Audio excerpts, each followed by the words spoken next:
The Students' Representative Council at the Tshwane University of Technology will today address the media on concerns about the implementation of a direct payment system provider, EZAGA. The service provider was appointed in June. This was to facilitate NSFAS student allowances. Students say it's not efficient. Some students say they have not received their meal allowances for June and July, and they want the system scrapped, as they say established universities are exempted. SABC News reporter Ofentse Setimo is on the story. He joins us now live from Pretoria. Ofentse, a good morning to you. I mean, obviously one can only imagine that this is quite a frustrating situation for these students. What are you hearing from them? Well, good morning to you and your viewers. I can definitely tell you that the situation is quite tense here at Tshwane University of Technology Technikon Rand campus. As you rightfully mentioned, that there is frustration that's actually raging among the students who are saying that for the past 2 months they have not received their meal allowances, blaming this squarely on a new company that is apparently being hired to actually, expedite the issuing of those funds. Well, I'm actually joined now by Tshwane, who's the president of the campus here to elaborate a bit further. Just tell us, what is the issue that made you guys to come and brave the cold weather, blockade the entrance to TUT Technikon Rand campus today? I think our concerns have been quite simple. We've tabulated our concerns to the university for the past 2 months, that it can never be correct that a process of this nature is implemented on the current ongoing academic project. And if this process is legit and credible, why is it speedily rushed like this? So currently now we are facing an issue where 14,000 plus minus 14,000 of our students are seated at home. They are hungry.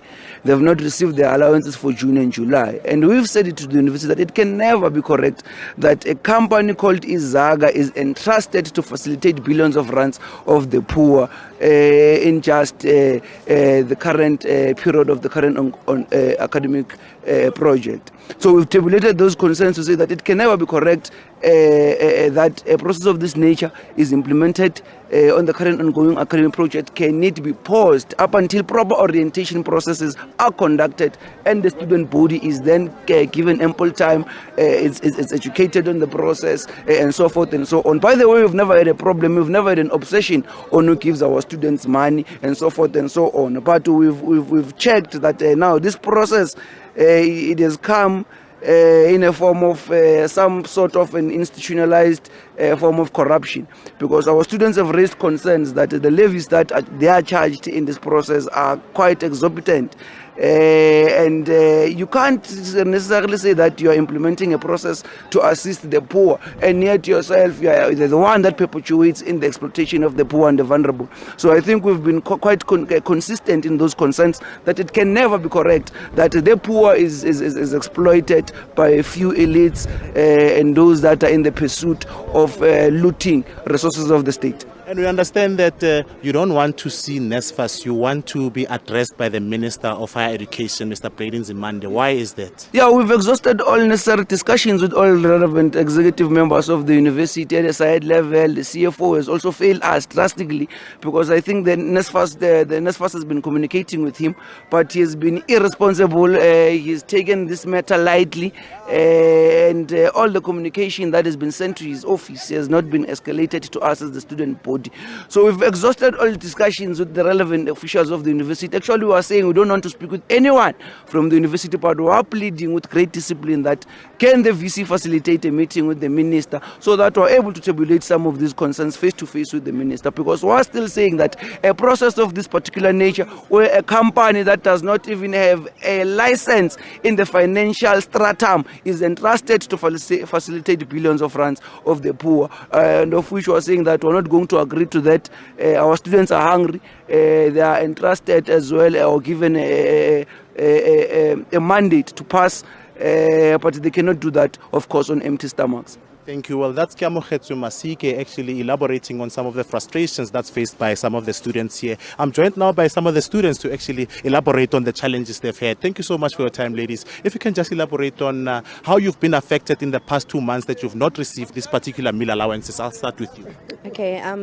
First of all, this thing of EZAGA has affected me drastically, because I can't even afford to buy a pack of sanitary pads. And the very sad thing is that there's even a plot to to suspend our SRC president, Mr. Masike, who's actually been trying to assist us with this EZAGA issue. So we're not happy, and as students of TUT, we're not going to allow it. We are not happy. We are suffering. We are hungry. I have to go and borrow a bar of soap just to bath because I didn't receive my allowance since June. No, it's outrageous. Absolutely. If you can just add on there to how you've actually been affected. Like she already explained, we are suffering. This thing of EZAGA is giving us problems because we can't be at rest hungry because this thing of EZAGA is quite unacceptable.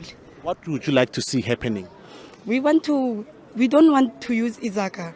We want NSFAS to put the money in our personal bank account. And why is it implemented during the academic year?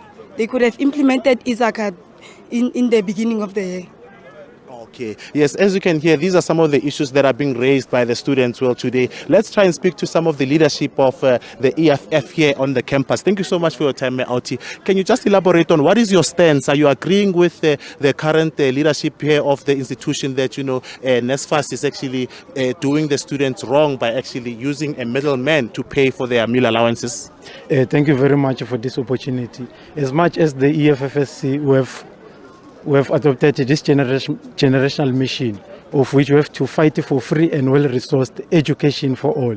So as much as they introduced the EZAGA as a middleman, as a money laundering scheme, us as the EFFSC are going to make sure that this thing does not continue disbursing funds to students because there are harshly charges of which we are not going to allow.